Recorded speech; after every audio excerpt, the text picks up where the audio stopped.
हो राजधानी राजधानी।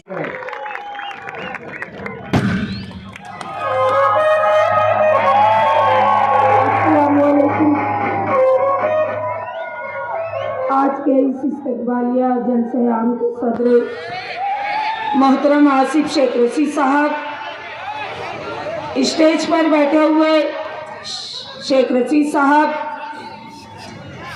हमारे स्टेज पर बैठे हुए सभी मोहतरमा, सभी कारपोरेटर साहबा और इस तरफ बैठे हुए सभी कारपोरेटर साहब, माजी कारपोरेटर साहब,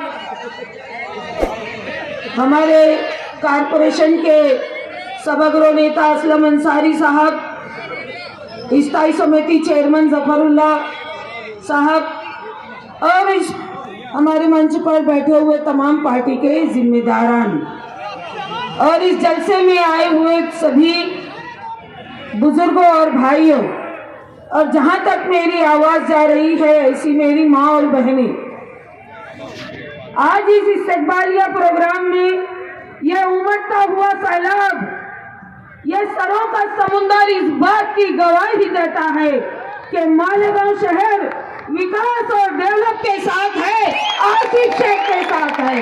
काम करने वाले लोगों की जरूरत मालेगांव शहर के लोगों को है। ये आज आप लोगों ने साबित कर दिया, क्योंकि आप लोग देख रहे हैं कि जब भी मालेगांव शहर में शेख रशीद खानवादा इक्तिदार पर आता है और इक्तिदार मिलने के बाद मालेगांव शहर का कामकाज बहुत तेजी से पूरे शहर में दिखाई देता है।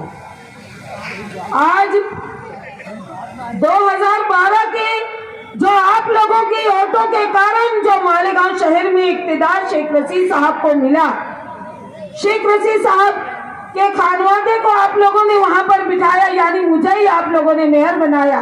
उस वक्त के काम, उसके बाद शेख रशीद साहब की कारकर्दगी, शेख आसिफ साहब की कारकर्दगी, आप लोगों को यह अच्छी तरह समझता है कि काम करने वाले लोग कौन है और कौन मालेगांव शहर को तामीर और तरक्की की तरफ ले जाएगा। आप लोग अच्छी तरह से समझ चुके हैं कि झूठे लोग जो झूठा वावेला मचाकर और मालेगांव शहर की आवाम को आज तक बेवकूफ बनाने का काम कर रहे हैं, ये मालेगांव शहर की आवाम अब अच्छी तरह से जान चुकी है। आज राष्ट्रवादी कांग्रेस पार्टी में सिर्फ हम मालेगांव शहर के डेवलप के लिए, विकास के लिए इस पार्टी में शमूलियत इख्तियार की है, क्योंकि हम जानते हैं कि राष्ट्रवादी पार्टी, ये पार्टी एक ऐसी वाहिद पार्टी है कि यहाँ पर छोटे से छोटे कार्यकर्ता को भी इज्जत और वक़ाम हासिल होता है और उनकी भी रिस्पेक्ट होती है, उनके भी मसाइलों को बहुत गौर और फिक्र से सुना जाता है और हमारी राष्ट्रवादी पार्टी के लीडर उनके मसाइलों का हल निकालते हैं। तो इसीलिए राष्ट्रवादी कांग्रेस पार्टी हमको ज्वाइन करना पड़ी, क्योंकि हमें अब मालेगांव शहर की तामीर और तरक्की को पीछे नहीं ले जाना है, आगे की तरफ ले जाना है। अभी बहुत सारे लोग मुखालफिन के, तो आज मैं समझती हूँ भाइयों और बहनों के मुखालफिन के आज पेट में बहुत जोर का मरोड़ चालू होगा, क्योंकि ये समंदर देखकर उनको आज रात की नींद उनकी हराम हो गई होगी। आज चैन से सोने वाले नहीं है वो लोग, क्योंकि उनको फिक्र हो गई होगी कि अरे आप मालेगांव शहर की आवाम को किस तरह गुमराह करेंगे, किस तरह बेवकूफ बनाएंगे।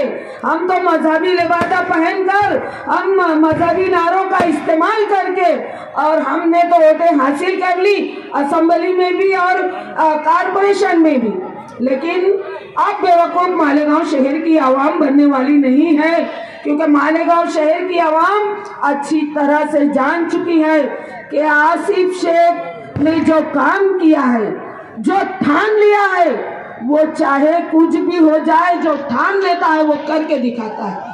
तो ये बात अब हमारे मालेगांव शहर वालों को पता चल गई है। मैं ऐसा बोलना चाहती हूँ कि जो आज से पहले और आज के बाद जो भी लोग हमारे बीच में आएंगे और हम लोगों से वही सारी बातें करेंगे कि अगर आप लोगों को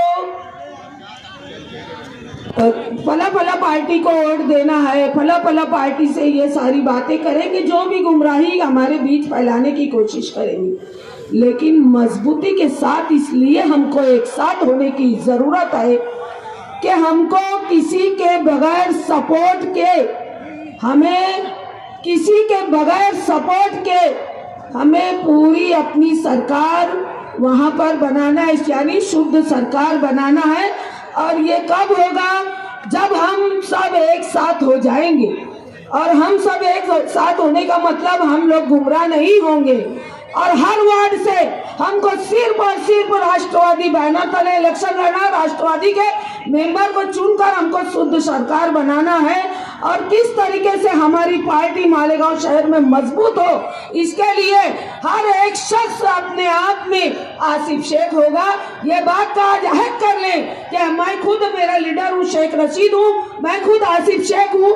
ये बात अपने आप में आप लोग अहद कर लें और इस तरीके से मन बनाकर हमको इक़्तिदार तक पहुँचना है। चाहे वो कॉर्पोरेशन का इलेक्शन करीब है, वो इलेक्शन को देखते हुए हमें आज से तैयारी करनी है।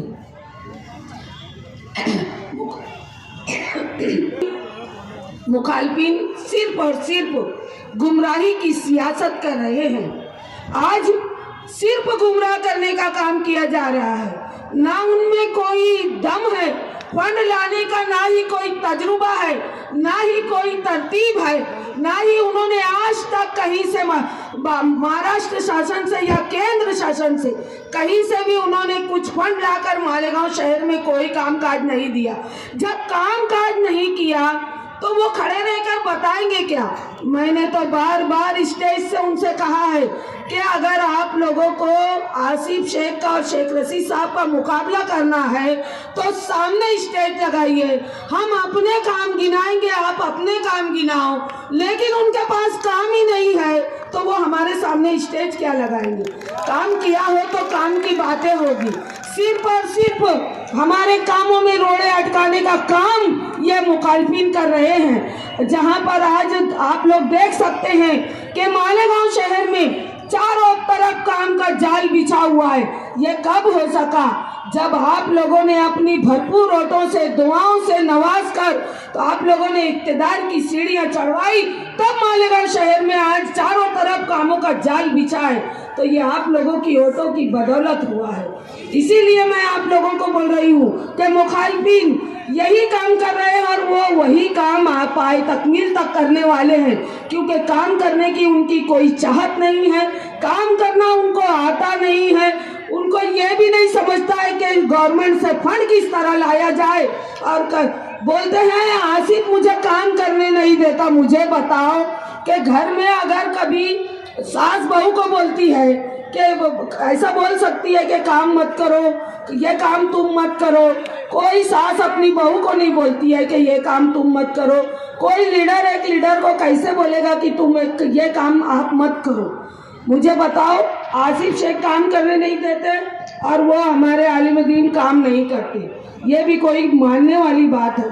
अरे कोई जाहिल की भी समझ में आ जाएगा कि वो ये इस तरीके की जो बातें करके आप अपना दामन बचाने की जो कोशिश कर रहे हैं, ये बिल्कुल फजूल है। क्योंकि ये लोग अच्छी तरह से समझते हैं कि आप काम करने नहीं दिया जा रहा है या आप काम करना नहीं चाहते।